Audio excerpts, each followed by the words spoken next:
नमस्कार दोस्तों, स्वागत है आपका सोनू कुमार क्लासेज में। दोस्तों, आज के वीडियो में हम लोग देखेंगे बीपीएससी टीआरई 3 में जो विज्ञान का जो क्वेश्चन पेपर जो पूछा गया था उसमें, तो उसी में का हम लोग जो विज्ञान खंड से जो भी प्रश्नों को उसमें पूछा गया था, तो उन्हीं प्रश्नों को हम लोग देखेंगे कि बीपीएससी टीआरई 3 में साइंस का कौन कौन जो है सो प्रश्न उसमें पूछा गया था। ठीक है दोस्तों, और वीडियो को शुरू करने से पहले आप लोगों को एक बात कहना चाहूँगा कि अगर अभी तक आप लोगों ने इस चैनल को सब्सक्राइब नहीं किया है तो इस चैनल को सब्सक्राइब ज़रूर कर लें, ताकि इम्पोर्टेंट नोटिफिकेशन आप लोगों को मिलता रहे। ठीक है, तो दोस्तों वीडियो को शुरू करते हैं। देखिए दोस्तों, पहला क्वेश्चन है कि निम्नलिखित में से कौन सा उभयलिंगी पौधा नहीं है। ठीक है दोस्तों, तो दोस्तों इसमें जो है देखिए उभयलिंगी पौधा जो है कौन सा है ना नहीं है, तो इसमें पपीता नहीं है और सफ़ेद शहतूत नहीं है। ठीक है, यानी इसमें इसका आंसर डी हो जाएगा। ठीक है, अगला प्रश्न, वाणिज्यिक उर्वरकों में निम्नलिखित में से कौन से बड़े 3 प्राथमिक पोषक तत्व है। तो इसका आंसर हो जाएगा दोस्तों ये नाइट्रोजन, फास्फोरस और पोटेशियम। नेक्स्ट प्रश्न, गाय के गोबर का उचित उपयोग निम्नलिखित है।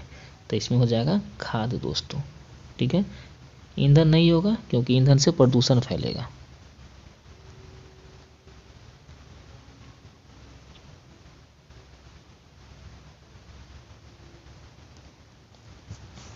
अगला क्वेश्चन, वाष्पीकरण की दर के लिए कौन सा कथन सत्य है। इसका हो जाएगा ये तरल के तापमान के सीधे आनुपातिक। नेक्स्ट क्वेश्चन, जल की भाप अवस्था निम्नलिखित है। क्या हो जाएगा, गैसीय हो जाएगा दोस्तों। अगला क्वेश्चन, किसी ठोस का गलनांक किसका संकेत देता है। तो इसका आंसर हो जाएगा दोस्तों ये इसके कणों के बीच आकर्षण बल की ताकत।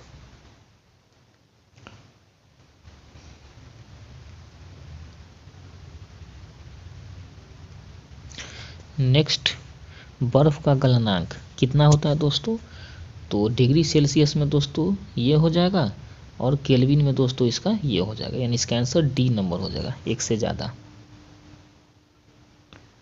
नेक्स्ट, जब कोई ठोस पिघलता है तो उसका तापमान पर क्या प्रभाव पड़ता है, वही रहता है, मतलब कोई प्रभाव नहीं पड़ता है।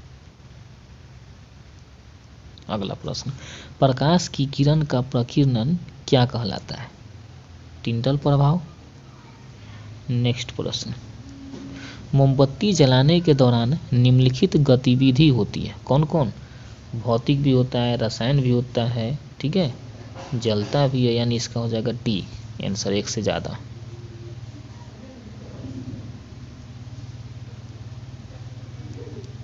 अगला प्रश्न, निम्नलिखित में से कौन सा तत्व कमरे के तापमान पर तरल अवस्था में नहीं होता है। ठीक है दोस्तों, तो ब्रोमीन होता है और बाकी ये दोनों नहीं होता है, तो इसका आंसर डी नंबर हो जाएगा। ऑक्सीजन का परमाणु भार कितना होता है। तो ऑक्सीजन का ये 16 होता है। सल्फर की परमाणुकता कितना होती है दोस्तों। सल्फर का परमाणुकता यानी कि S8 यानी 8 होता है, तो इसमें नहीं है, तो इसलिए कोई नहीं हो जाएगा इसका आंसर। नेक्स्ट प्रश्न, जब किसी यौगिक में एक धातु और एक अधातु होती है तो धातु का नाम या प्रतीक लिखा जाता है किसमें, यानी कि प्रथम में। ठीक है, जैसे देखिए दोस्तों, यौगिक में से एक सोडियम हो गया धातु और क्लोरीन हो गया अधातु, तो उसका नाम क्या होता है, सोडियम क्लोराइड, यानी NaCl पहले धातु है। ठीक है, प्रथम में।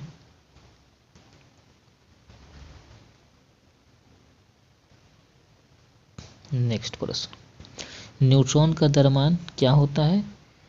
तो लगभग 1 प्रोटॉन के बराबर।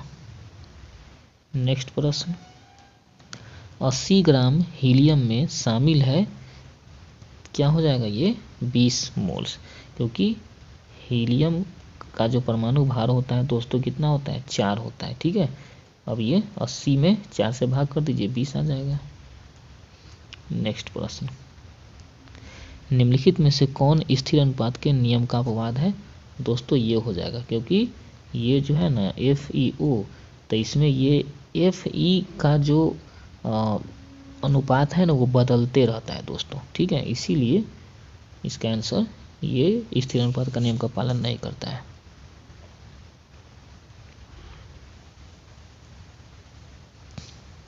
अगला क्वेश्चन, आइसोटोप की विशेषताएं निम्नलिखित है। आइसोटोप मतलब क्या होता है दोस्तों? समस्थानिक, जिसका परमाणु संख्या समान होता है लेकिन परमाणु भार अलग अलग होता है। तो इसका हो जाएगा ये समान रासायनिक लेकिन भिन्न भौतिक गुण। दोस्तों ये वीडियो पढ़ा भी चुके हैं, पिछला वीडियो आप लोग देख सकते हैं। नेक्स्ट क्वेश्चन, निम्नलिखित में से कौन सा जोड़ा आइसोबार का प्रतिनिधित्व करता है? दोस्तों आइसोबार भी बताए थे, समान परमाणु भार लेकिन परमाणु संख्या अलग अलग। तो देखिए इसमें ये दोनों में परमाणु भार 40-40 है, परमाणु संख्या अलग अलग, यही इसका आंसर हो जाएगा। ये भी पिछला वीडियो में पढ़ाती हैं दोस्तों। नेक्स्ट प्रश्न, निम्नलिखित में से किस प्रतिक्रिया को अपघटन प्रतिक्रिया भी कहा जाता है?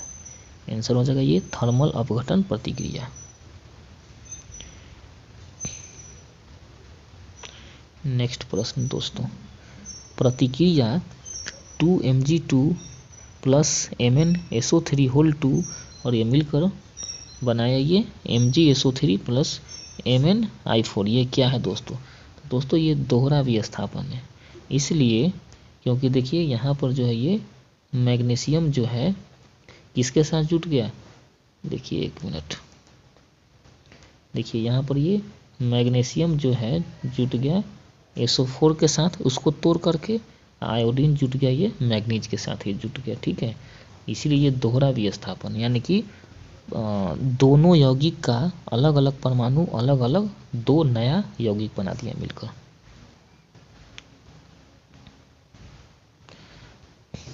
अगला प्रश्न, निम्नलिखित में कौन संयोजन प्रतिक्रिया है? संयोजन प्रतिक्रिया दोस्तों यानी जिसमें क्या करता है 2 यौगिक या 2 परमाणु जुट जाता है। तो इसमें ये भी हो जाएगा, ये भी हो जाएगा, यानी कि डी आंसर हो जाएगा। नेक्स्ट, पैंथेरा जीनस में शामिल है, क्या है शामिल? सिंह भी होता है, तेंदुआ भी होता है, यानी कि डी नंबर हो जाएगा आंसर। नेक्स्ट प्रश्न, ब्रायोफाइट का मुख्य पादप शरीर है अगुणित। नेक्स्ट प्रश्न, मेटामेरिकली खंड शरीर निम्नलिखित फाइलम में मौजूद है ना?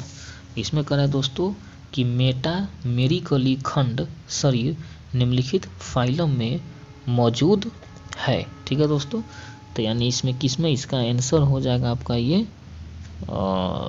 ये ऑर्थोपोडा भी हो जाएगा, है ना? इसके बाद ये एनेलिटा भी हो जाएगा, मतलब एक से ज़्यादा है, ये डी हो जाएगा इसमें।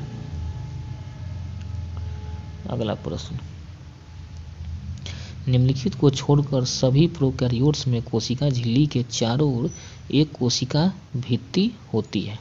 तो इसमें माइकोप्लाज्म हो जाएगा और इसी का दूसरा नाम है ये PPLO, इसीलिए इसका आंसर डी हो जाएगा। अगला प्रश्न देखिए, सक्रिय रूप से शामिल कोशिकाओं में रफ एंडोप्लाज्मिक रेटिकुलम यानी RER अक्सर देखा जाता है। ठीक है दोस्तों, तो इसमें जो है सो दोस्तों आपका हो जाएगा ये प्रोटीन संश्लेषण। नेक्स्ट प्रश्न, किसी गुणसूत्र पर गैर रंजित द्वितीयक संकुचन को क्या कहा जाता है? उपग्रह। अगला प्रश्न,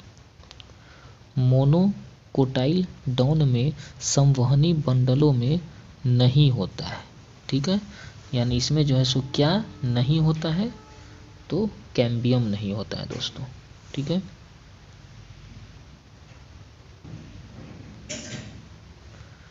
नेक्स्ट प्रश्न, निम्नलिखित में से कौन संयोजी ऊतक नहीं है, तो त्वचा है दोस्तों इसका आंसर। नेक्स्ट प्रश्न दोस्तों, प्रति मिनट वृक्कों द्वारा बनने वाले निस्यंद की मात्रा क्या कहलाती है, इसका आंसर ये हो जाएगा ग्लोमेरुलर निस्यंदन दर। एक कार का भीड़ भरी सड़क पर चलना इसका उदाहरण है, तो हो जाएगा इसका गैर समान गति।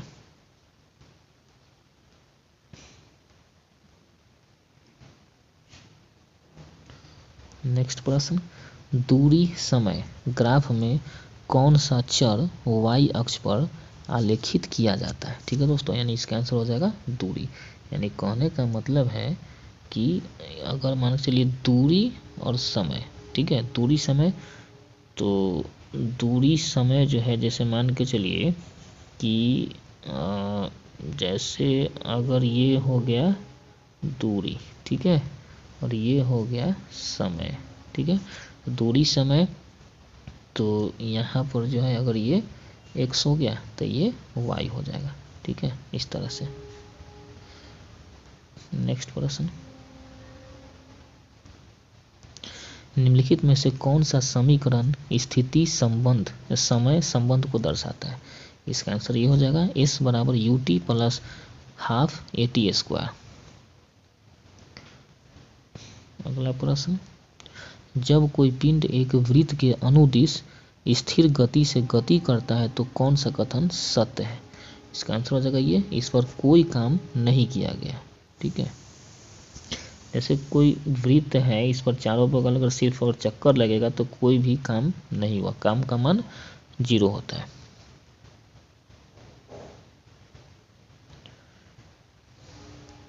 बल का एसआई मात्रक दोस्तों न्यूटन होता है। किसी वस्तु का रैखिक संवेग 500 ग्राम सेंटीमीटर प्रति सेकंड है, यदि वस्तु का वेग 10 मीटर प्रति सेकंड है तो वस्तु का द्रव्यमान क्या होगा, तो दोस्तों ये 500 में से 10 से भाग लगेगा और कन्वर्ट होगा, तो ये सब इसमें कोई नहीं आंसर आएगा, इसीलिए उपयुक्त में से कोई नहीं हो जाएगा। गुरुत्वाकर्षण का नियम किसके बीच गुरुत्वाकर्षण बल को परिभाषित करता है, तो इसका आंसर हो जाएगा ये सी नंबर, द्रव्यमान वाले कोई दो पिंड।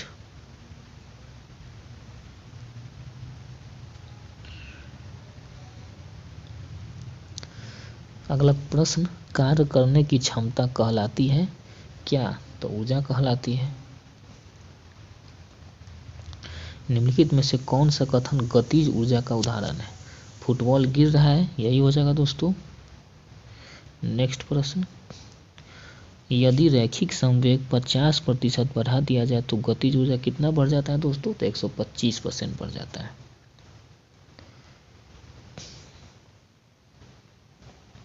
नेक्स्ट प्रश्न, किसी कंपनशील वस्तु के पीछे की ओर गति करने से निर्मित निम्न दाब क्षेत्र क्या कहलाता है, तो उसको विरलन बोलते हैं दोस्तों।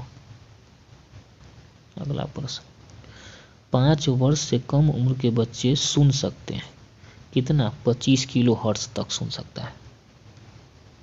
अगला प्रश्न, मानव कान का कौन सा भाग बाहरी स्रोत से आने वाली ध्वनि की प्रतिक्रिया में कंपन करता है, तो कान की झिल्ली।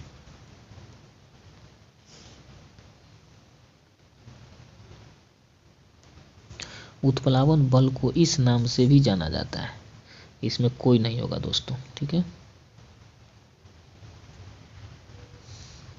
निम्नलिखित में से कौन सा प्राकृतिक संसाधन नहीं है, तो बिजली नहीं होगा दोस्तों। भारत में किस प्रकार का मानसून सर्वाधिक देखा जाता है, दक्षिण पश्चिम मानसून।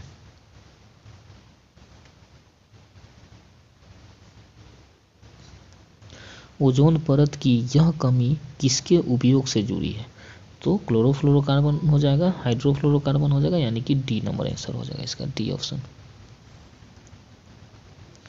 निम्नलिखित में से कौन सी प्रक्रिया द्वारा कार्बन डाइऑक्साइड के रूप में वायुमंडल में लौट आती है?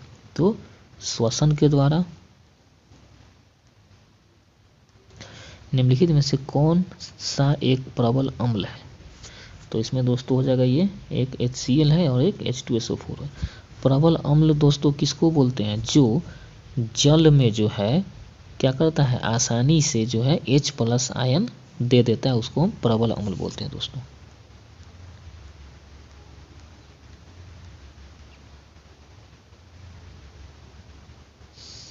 नेक्स्ट प्रश्न, एक उदासीन विलयन में शामिल होता है, क्या होता है दोस्तों? ये H+ और OH- आयनों की समान संख्या।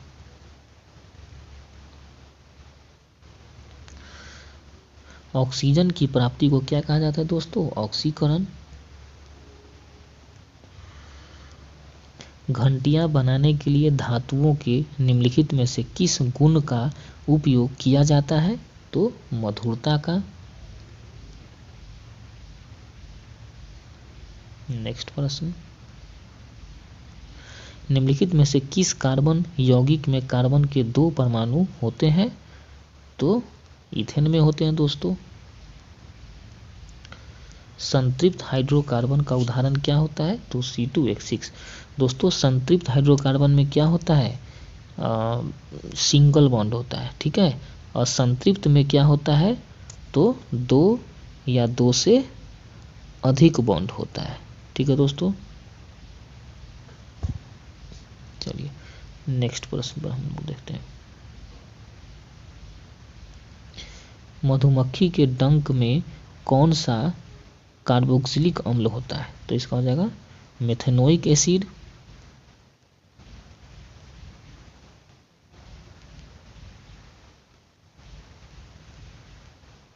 नेक्स्ट प्रश्न, अष्टक का नियम किसके द्वारा प्रस्थापित किया गया था? तो इसका हो जाएगा दोस्तों ये जॉन अलेक्जेंडर न्यूलैंड्स। निम्नलिखित में से कौन सा समूह 17 का सबसे अधिक प्रतिक्रियाशील तत्व है? तो ये हो जाएगा फ्लोरीन। अगला प्रश्न, कार्बन डाइऑक्साइड अपनी गतिविधि के कारण एक ग्रीन हाउस गैस है, क्या करता है? ये गर्मी को अवशोषित करता है। नेक्स्ट प्रश्न, मानव स्वास्थ्य पर ओजोन परत का निम्नलिखित में से कौन सा हानिकारक प्रभाव पड़ता है? तो त्वचा कैंसर।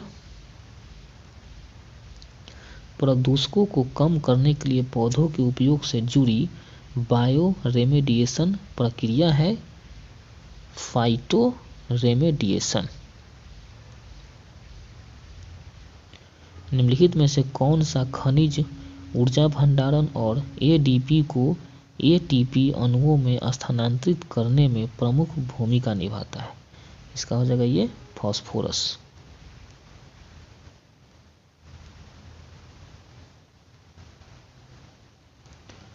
केचुए सांस लेते हैं त्वचा द्वारा। निम्नलिखित में से कौन दाएं वेंट्रिकल से ऑक्सीजन रहित रक्त को फेफड़ों तक ले जाता है? आंसर हो जाएगा दोस्तों फुफ्फुसीय धमनी। नेक्स्ट प्रश्न, निम्नलिखित में से कौन सा उत्सर्जन में रंध्र का कार्य नहीं है? ठीक है दोस्तों, तो देखिए रंध्र का जो कार्य है इसमें ये जल संतुलन को विनियमित करना है, बाकी ये सब नहीं है, यानी कि इसमें से डी हो जाएगा इसका आंसर।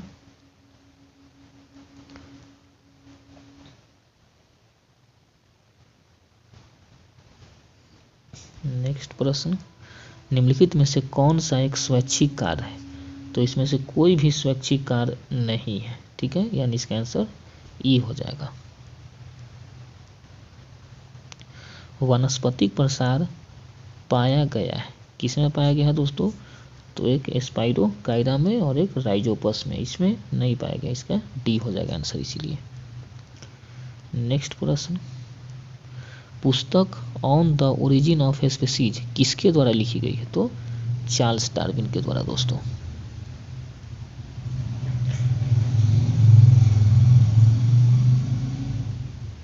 नेक्स्ट प्रश्न, जब चालक की लंबाई दोगुनी कर दी जाए और अनुप्रस्थ काट का क्षेत्रफल समान रहे तो प्रतिरोध क्या होगा? तो वो भी दोगुना हो जाएगा दोस्तों। नेक्स्ट,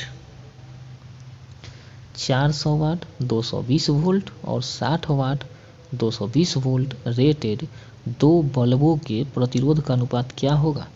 तो आंसर हो जाएगा दोस्तों ये 3:2। नेक्स्ट, दो चुंबकीय क्षेत्र रेखाएं प्रतिच्छेद करती है, तो ये हो जाएगा दोस्तों इसका आंसर। इसमें से कोई भी नहीं होगा दोस्तों, ये सब गलत है, यानी इसका आंसर हो जाएगा ये ई नंबर।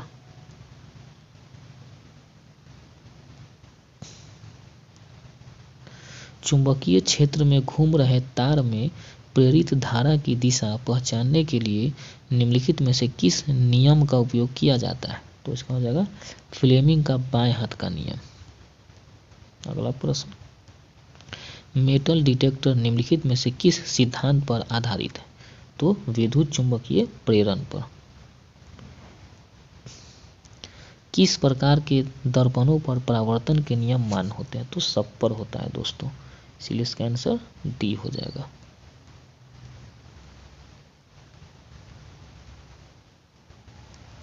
अवतल लेंस द्वारा निम्न में से किस प्रकार की छवि बनती है? दोस्तों आभासी भी होता है, सीधी भी होता है, छवि कम भी बनता है, छोटा भी बनता है, मतलब डी हो जाएगा। निकट दृष्टि दोष को क्या कहा जाता है? तो यही कहा जाता है दोस्तों, निकट दृष्टि दोष। वनों की कटाई से इसकी संभावना बढ़ जाती है, किसका बढ़ जाता है दोस्तों? तो भूस्खलन का, सतही मिट्टी क्षरण का, यानी कि ये हो जाएगा डी नंबर आंसर। अगला प्रश्न दोस्तों, चिपको आंदोलन के संबंध में निम्नलिखित कथनों में से क्या सही है? तो इसकी शुरुआत सुंदरलाल बहुगुणा ने की थी, सही है। लोगों ने पेड़ों को गले लगाकर उन्हें कटने से बचाया, सही है। यह वन संरक्षण के लिए एक आंदोलन था, यह भी सही है, मतलब डी नंबर 1 से अधिक हो जाएगा इसका आंसर। बायोगैस को ऊर्जा का अच्छा स्रोत माना जाता है क्योंकि यह मीथेन का उत्पादन करता है दोस्तों। अगला और लास्ट प्रश्न, परमाणु प्रतिक्रिया में उत्पन्न ऊर्जा प्राप्त होती है किससे? तो ईंधन का द्रव्यमान से दोस्तों।